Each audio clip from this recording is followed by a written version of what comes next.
नमस्कार सभी को। मैं धर्मेंद्र फिर आज इतिहास विषय के साथ हाजिर हूँ आपके सामने। पिछले वीडियो में हमने देखा था वैदिक साहित्य को।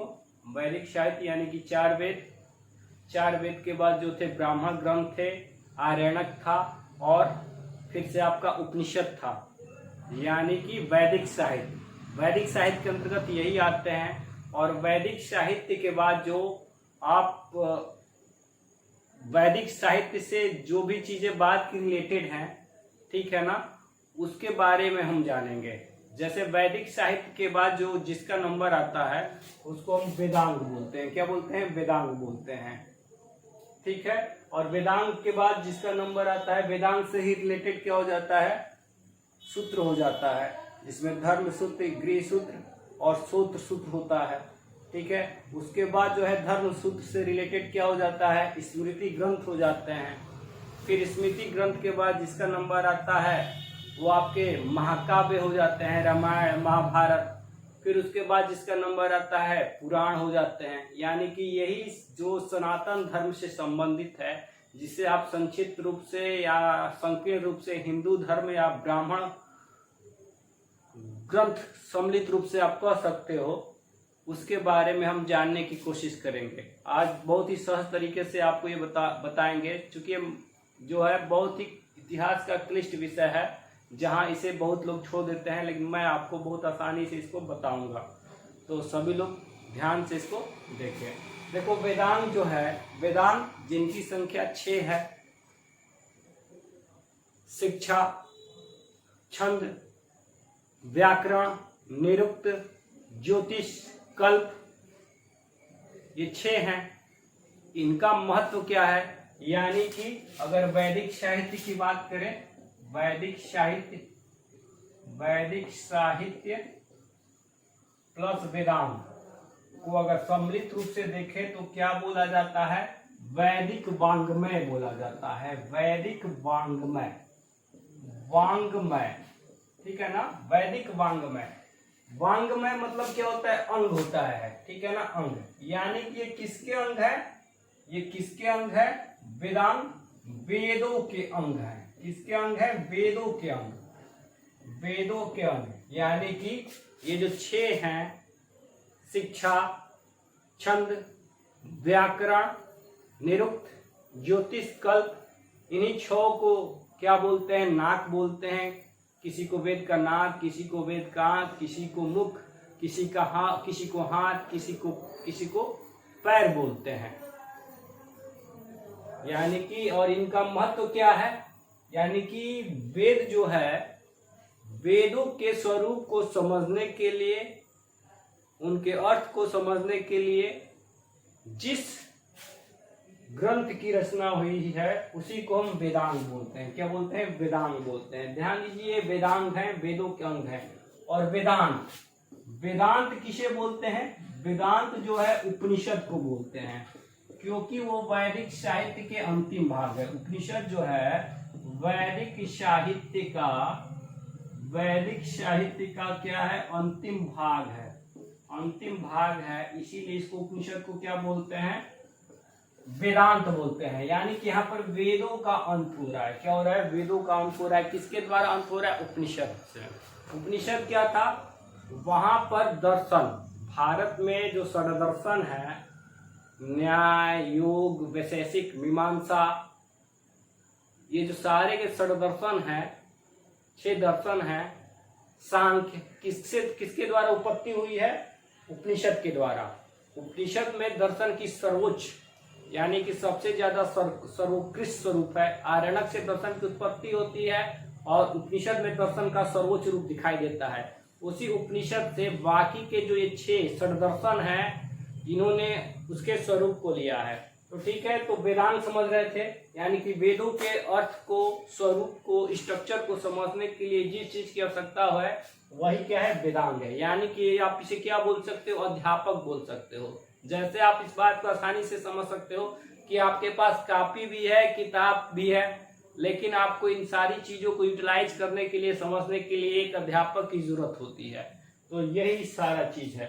तो ये वेदांग कितने हैं? ये 6 वेदांग हैं। इनकी संख्या कितनी है? 6 है। कौन कौन है? शिक्षा, बीच में लिखते हैं इसको,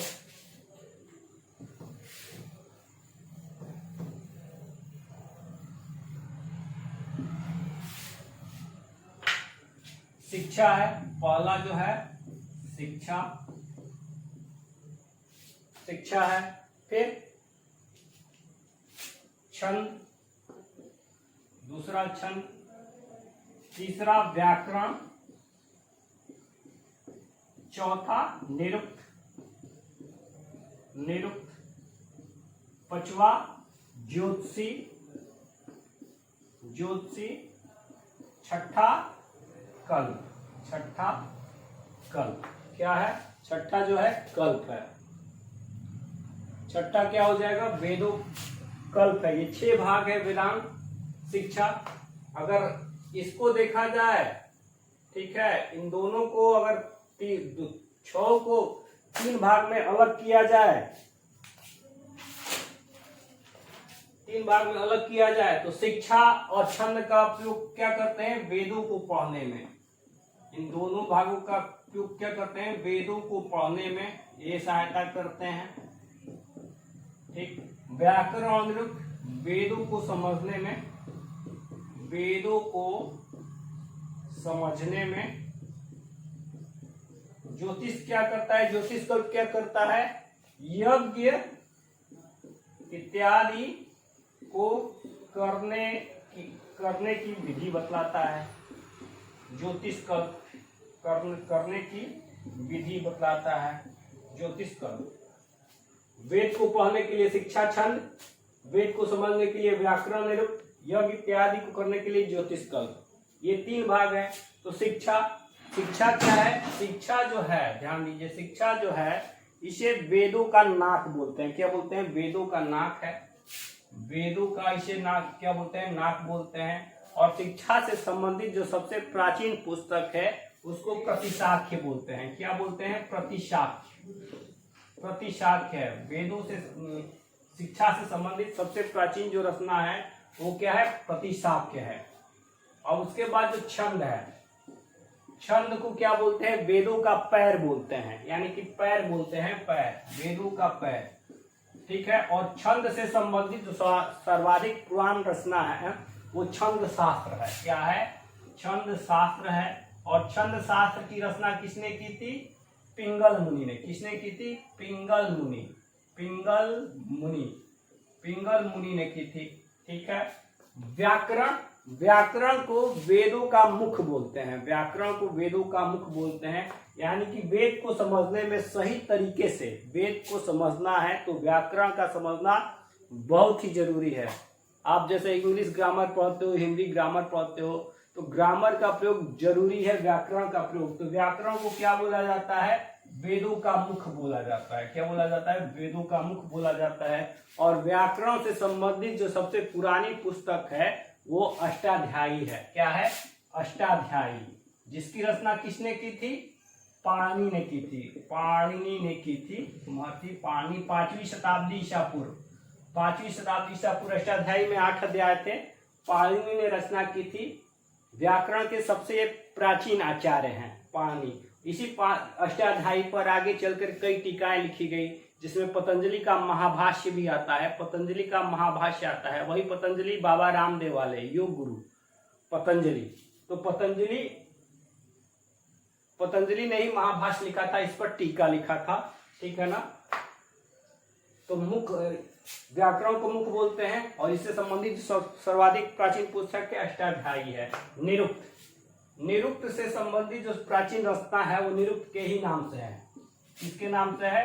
निरुक्त के ही नाम से है। और निरुक्त को क्या बोला जाता है? वेदों का कान बोला जाता है। क्या बोला जाता है? वेदों का कान बोला जाता है। ठीक है ना। आप बहुत ही सहज तरीके से पढ़ पा रहे होंगे, मुझे पता है, ध्यान दीजिएगा। वेदों का कान बोला जाता है निरुक्त। और इससे संबंधित जो प्राचीन पुस्तक है निरुक्त ही है। और इसकी रचना किसने की थी? यास्क मुनि ने। यास्क मुनि ने इसकी रचना की थी, यानी कि यास्क नामक ऋषि ने निरुक्त की रचना की थी। किसकी रचना की थी? निरुक्त की रचना की थी।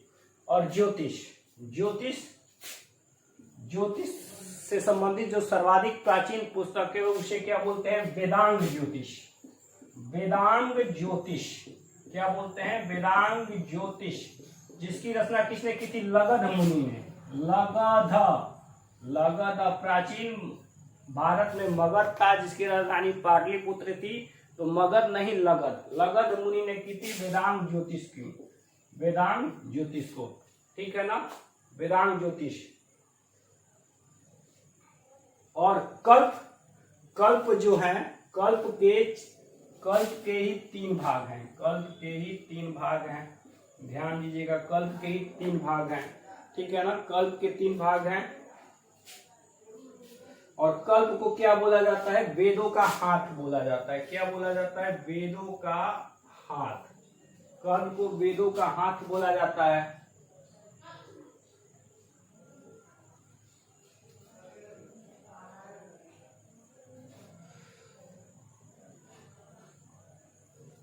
ठीक है। और कल्प के कितने भाग हैं? 3 भाग हैं। इसी कल्प से क्या, कल्प के 3 भाग हैं। कौन कौन से? कल्प के 3 भाग हैं। एक भाग है स्रोत सूत्र, स्रोत सूत्र एक भाग है। स्रोत सूत्र के बाद एक भाग है आपका गृह सूत्र, गृह सूत्र है। और इसका तीसरा जो भाग है वो धर्म सूत्र है। क्या है? तीसरा जो भाग है वो आपका धर्म सूत्र है। तीसरा जो भाग है वो आपका धर्म सूत्र है। स्रोत सूत्र क्या है? स्रोत सूत्र में पूरा विधि विधान बताया गया है। कैसा विधि विज्ञान की यज्ञ कैसे करना चाहिए, और यज्ञ की वेदी जो है, यज्ञ की जो वेदी है किस प्रकार की है, मतलब कि उसका आकार प्रकार कैसा है, यज्ञ की जो वेदी है उसका आकार प्रकार कैसा है, ठीक है ना। इसी स्रोत सूत्र से जो आप ज्यामिति पढ़ते हो, ज्योमेट्री पढ़ते हो गणित में, इसकी उत्पत्ति मानी जाती है। यानी कि ज्योमेट्री की उत्पत्ति, ज्यामिति की उत्पत्ति इसी स्रोत सूत्र से होती है। ज्यामिति की उत्पत्ति किससे होती है? स्रोत सूत्र से होती है, ध्यान दीजिएगा, ठीक है ना। और गृह सूत्र में सामाजिक संस्कार बताए गए हैं गृह सूत्र में, ठीक है ना। इसके जो टीकाकार, इसके जो ऋषि हैं संबंधित, वो है अश्वलायन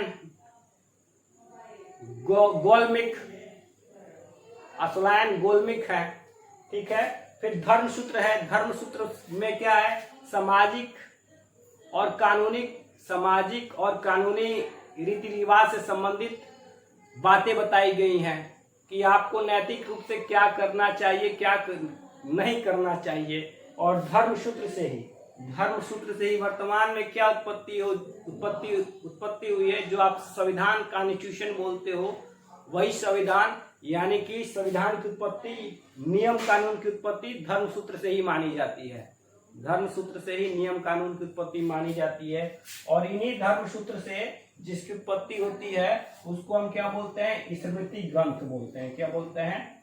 स्मृति ग्रंथ। सब इंटरकनेक्टेड है। इन्हीं धर्म सूत्र से क्या बोलते हैं? इन्हीं धर्म सूत्र से स्मृति ग्रंथ की उत्पत्ति होती है।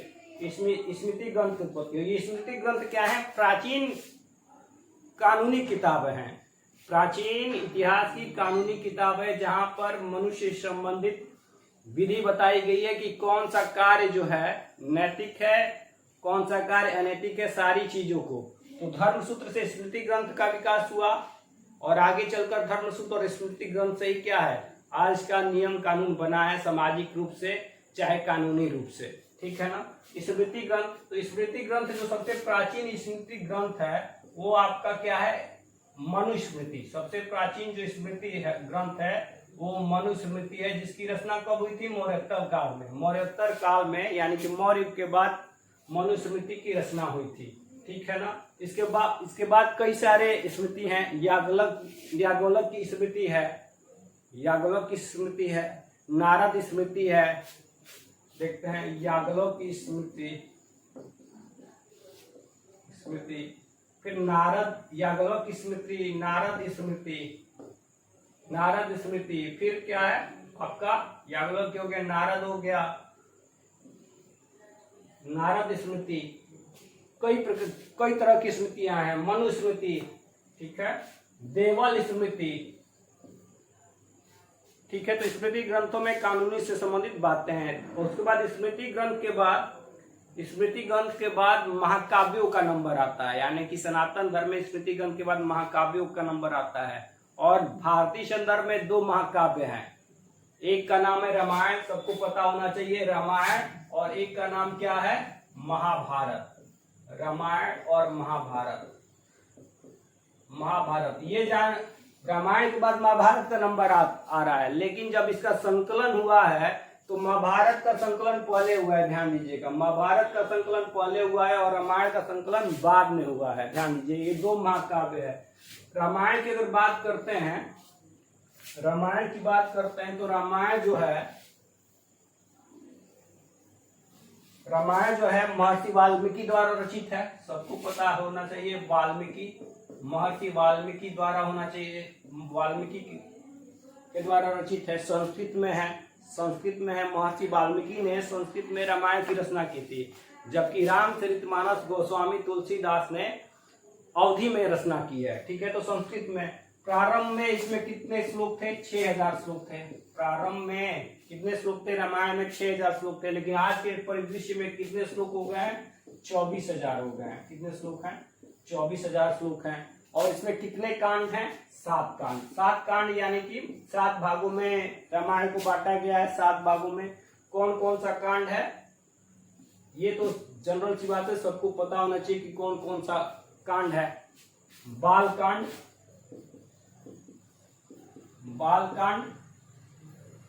कांड के बाद अयोध्या कांड के बाद अरण्य कांड के बाद किष्किंधा कांड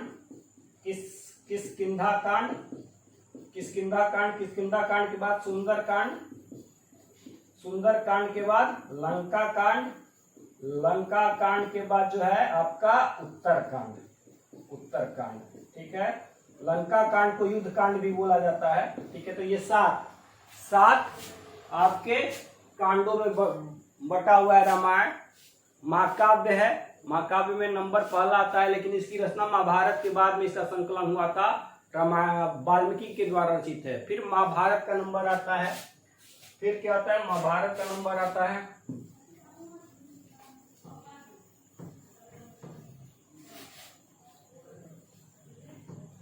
महाभारत, ठीक है ना। महाभारत में मतलब कि प्रारंभ में 8800 श्लोक थे, ठीक है ना। 8800 श्लोक थे, और तब इसका नाम क्या था, जय संहिता प्रारंभ में नाम था किसका, महाभारत का। लेकिन आज के परिदृश्य में कितने श्लोक हैं, 1 लाख। कितने श्लोक हैं, 1 लाख श्लोक हैं। 1 लाख श्लोक है महाभारत में, ठीक है ना। और इसका नाम क्या हो गया, महाभारत हो गया, 1 लाख। इसे क्या बोलते हैं, सप्त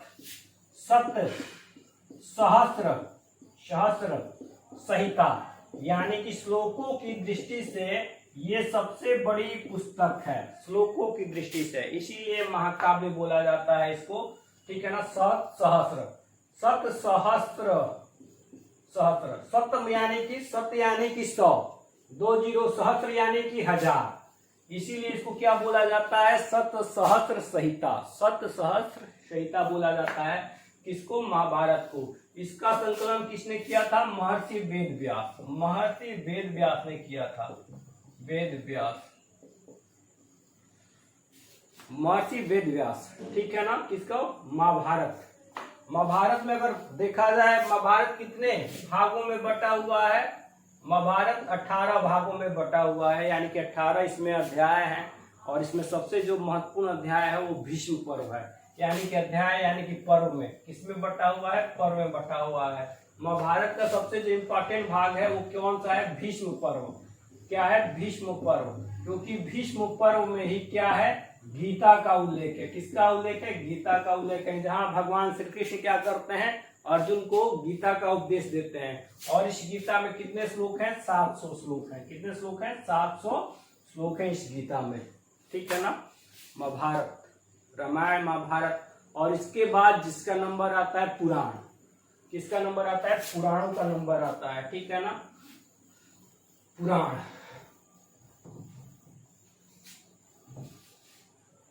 पुराण। ये जो पुराण है, पुराण, ये ऐतिहासिक दृष्टि से इनका सनातन धर्म में सबसे ज्यादा महत्व है, ऐतिहासिक दृष्टि से, क्योंकि इसमें इतिहास की मात्रा सबसे ज्यादा मिलती है। इसमें इतिहास की मात्रा, ऐतिहासिक चीज सबसे ज्यादा मिलती है। चाहे हम वेद की बात करें, चाहे उपनिषद की बात करें, चाहे आरण्यक की बात करें, चाहे वेदांत की बात करें, उसमें ऐतिहासिक बातें हमको नहीं मिलती हैं, न के बराबर मिलती हैं। लेकिन इसमें पुराण में ऐतिहासिक बातें हमको बहुत ज्यादा मिलती हैं। क्या मिलती हैं? ऐतिहासिक बातें बहुत ज्यादा मिलती हैं पुराण में। ध्यान दीजिए, तो ऐतिहासिक दृष्टि से इनका बहुत ही ज्यादा महत्व है। इनकी संख्या कितनी है? 18 है। पुराणों की संख्या कितनी है? 18 है। पुराणों का संकलन किसने किया था? लोमहर्ष। लोमहर्ष और इनके पुत्र उग्रश्रवा। लोमहर्ष ऋषि और उग्रश्रवा ऋषि ने मिलकर की थी, इनका पुराणों का संकलन किया था।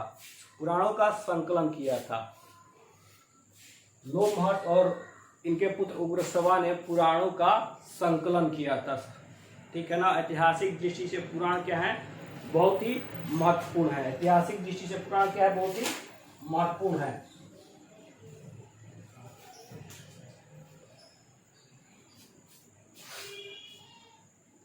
अगर पुराणों की बात की जाए तो पुराणों की संख्या कितनी है? 18 है। कुछ पुराणों के नाम हैं, जैसे वायु पुराण को ले लीजिए। वायु पुराण है।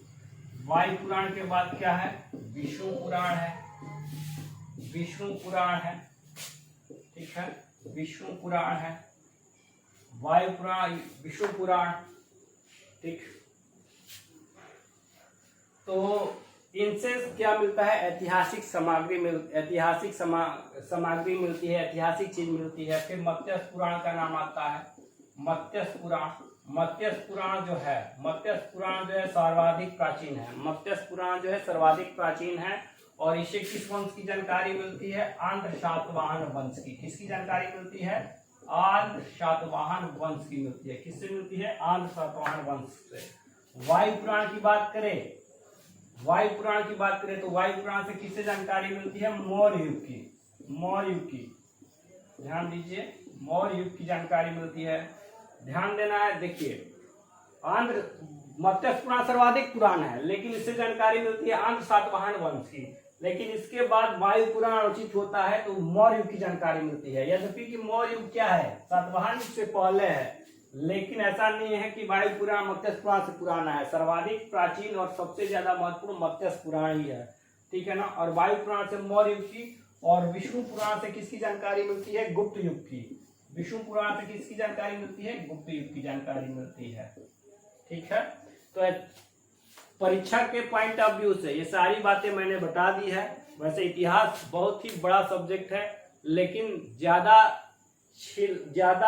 पढ़ने के बजाय वही पढ़ना है जो एग्जाम के दृष्टि से महत्वपूर्ण है, उन्हीं को देखना चाहिए। ठीक है ना। तो उम्मीद है सबको आसानी से समझ में आया होगा। समझ में आया है तो सभी लोग क्या कीजिए? लाइक कीजिए, सब्सक्राइब कीजिए और शेयर कीजिए। ठीक है ना, जिससे मैं कि लगातार आपको इतिहास विषय पढ़ा सकूं। धन्यवाद। फिर जल्द ही मैं आपसे मिलूंगा।